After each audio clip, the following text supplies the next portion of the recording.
Hey guys, it's Dr. Nelson here at Advocate Wellness. I want to talk to you guys about some knee pain. We've been seeing phenomenal success with knees. I wanted to show you a little bit about our unique approach to this. If you have got a chance, go look at our Google reviews online to be able to see just what we've been able to do for people. It's really fantastic. We have an amazing community and an amazing team here. So I would credit that above and beyond the approach here. Here's what we do. So here is the view from a knee. From the inside, we find the vast majority of pain on the inside of the knee. So the muscles right here, so this is the top, this is the quadriceps, you have the hamstrings in the back, you have the adductors down in the middle. They're not pictured right now. We do find them involved sometimes, but the big ones right here are the quadriceps and then the gastrocnemius. So, or the belly, we call it the gastroc for short, and it's called the belly of the calf. It's the big one in the back that it makes it look pretty, all right? You have the quadriceps up in top, and they're angled, as you can see. So the quadricep goes, attached to the patella, and then from the patella, it attaches right here to the front of the tibial tuberosity right there. Names aren't particularly important, but what we do find is a lot of people have pain right in here, in the joint space, above it, underneath it a little bit, and they think that, because it's in the joint space, that it's probably the joint. They think, well, I have a torn meniscus. They might have an MRI and they say, hey, my meniscus is torn and my knee hurts. And they associate the pain with the damage that they've seen on an MRI. Is the damage there? 100%. Is that the cause of pain? Not necessarily. It could be. So here's what we found, is that when these muscles are trigger pointed, now a trigger point, or a TRP for short, is a spot in the muscle that is so tight it's cut off its own blood flow.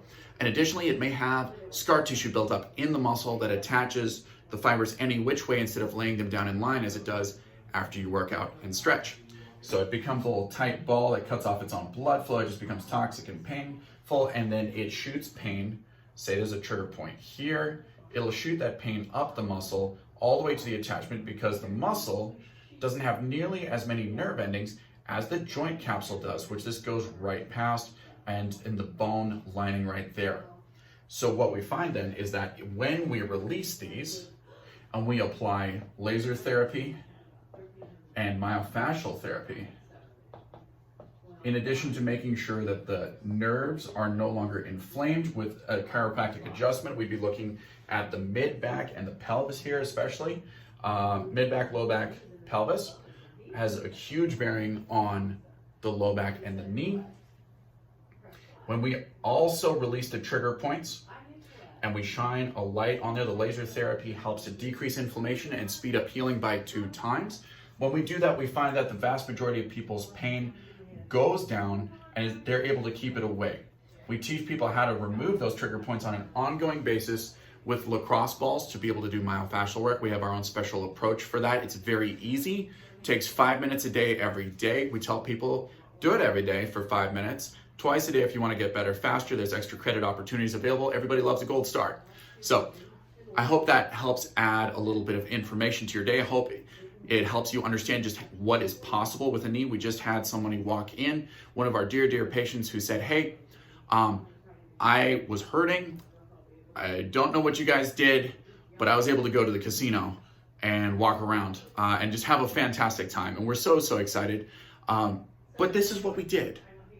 And this is one of the major approaches and one of the reasons why we're able to remove compensatory patterns, help the body be able to heal the way that it's supposed to. We don't do the healing. We provide the direction for the body and then allow it to heal the way the good Lord intended it to. If you guys haven't seen the prayer wall, the virtual prayer wall that we have up on our Facebook page, look us up, Advocate Wellness TX. We have that up, so it's the pinned post at the top of our Facebook page. We're collecting, as we're going into Lent, we're collecting prayer requests for our patients and their families and their loved ones. What we just ask is that you only put a first name and then a general description of the things that they're dealing with, because we want to make sure and respect their privacy. And so, unfortunately, if we see something that is too detailed, we're going to have to remove it. I'll tag that person and be like, hey, can you do this again, but more generally, because we do want to be respectful while we are praying for each other. So I hope you have a wonderful day. God bless you guys, and I hope we see you soon.